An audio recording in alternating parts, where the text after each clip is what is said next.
दिल्ली अध्यादेश bill pass होते ही Kejriwal and company की उल्टी गिनती शुरू हो जाएगी। हालांकि बिल पास ना हो, इसके लिए आम आदमी पार्टी के नेता रंग बिरंगे बयान देकर विपक्ष को अपनी तरफ करने की कोशिश में जुटे हैं। लाइमलाइट में रहने वाले आम आदमी पार्टी से राज्यसभा सांसद राघव चड्ढा ने लोकसभा में दिल्ली अध्यादेश बिल के पेश होने को लेकर बड़ा बयान दिया।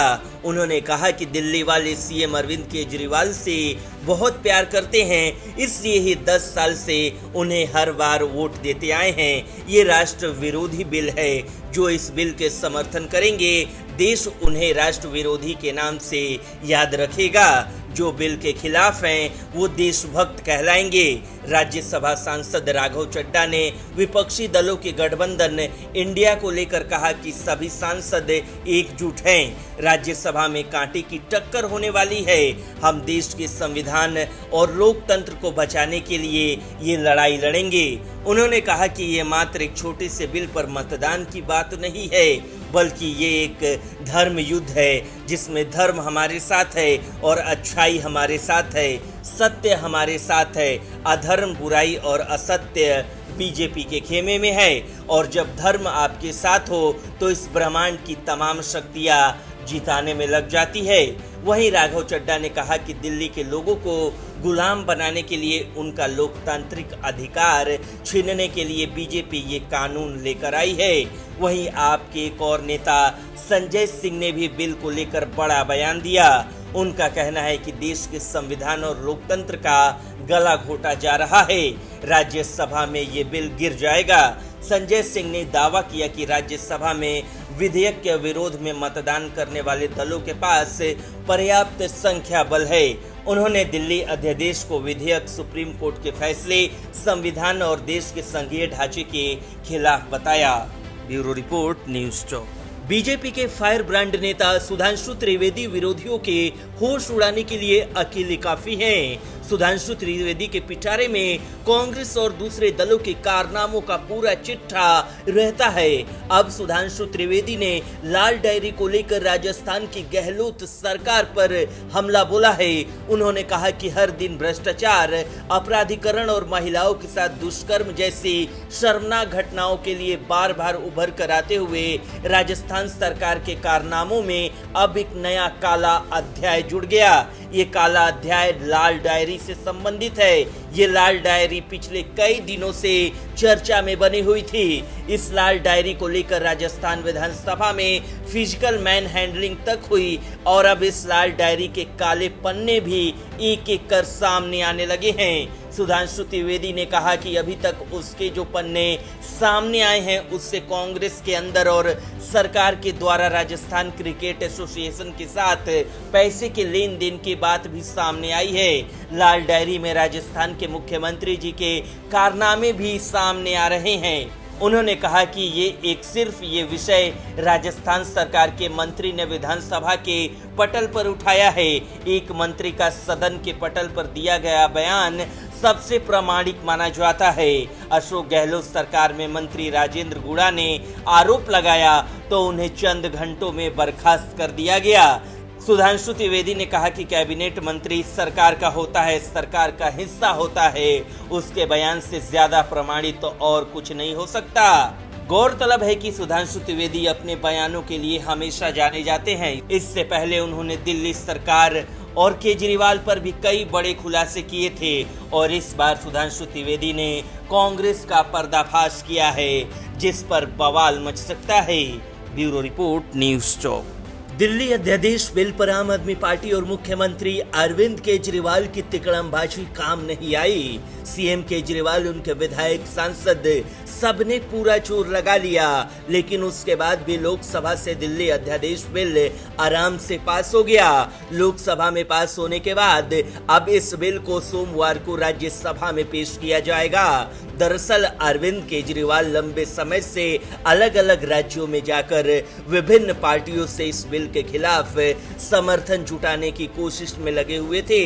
उनकी प्लानिंग थी कि इस बिल को राज्यसभा में निरस्त करवा दिया जाए, लेकिन नंबर गेम कुछ और ही इशारा कर रहा है। इस बिल के राज्यसभा में पेश होने से पहले ही केजरीवाल को बड़ा झटका लगा, क्योंकि बीएसपी ने पहले ही दिल्ली सेवा बिल पर आम आदमी पार्टी को समर्थन देने की बात कही थी, लेकिन अब बीएसपी लोकसभा और राज्यसभा में वोटिंग के दौरान बायकॉट का ऐलान कर दिया था।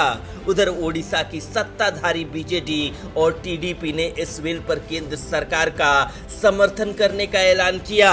इससे पहले वाईएसआर भी केंद्र को समर्थन देने की बात कह चुकी है।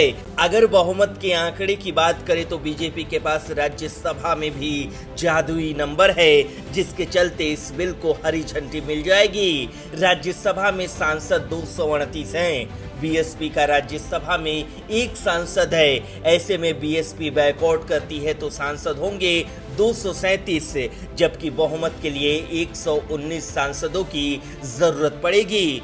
बीजेपी के राज्यसभा में 92 सांसद हैं, इनमें 5 मनोनीत सांसद हैं, जबकि सहयोगी दलों को मिलाकर ये 103 हो जाते हैं। बीजेपी को 2 निर्दलीय सांसदों का भी समर्थन है।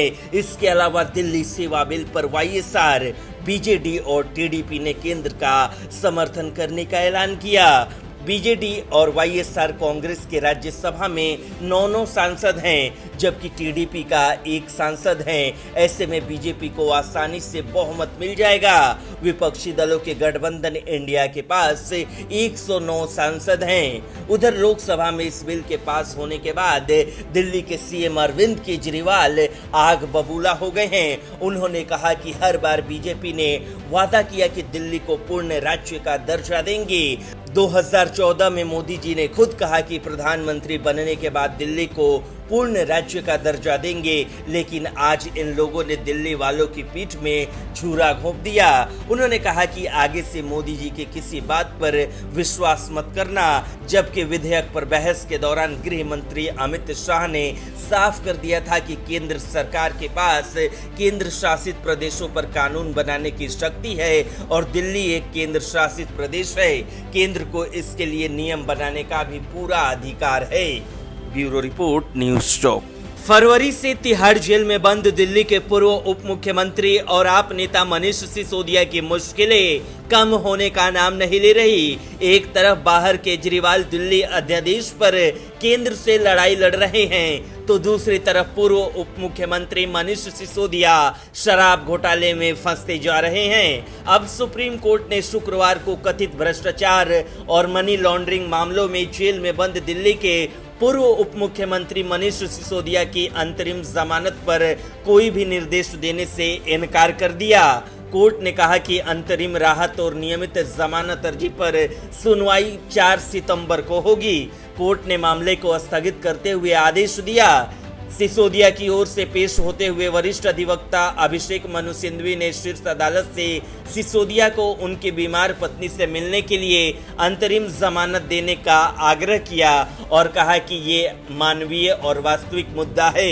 उन्होंने सिसोदिया की पत्नी की स्वास्थ्य स्थिति से संबंधित मेडिकल रिपोर्ट का हवाला भी दिया।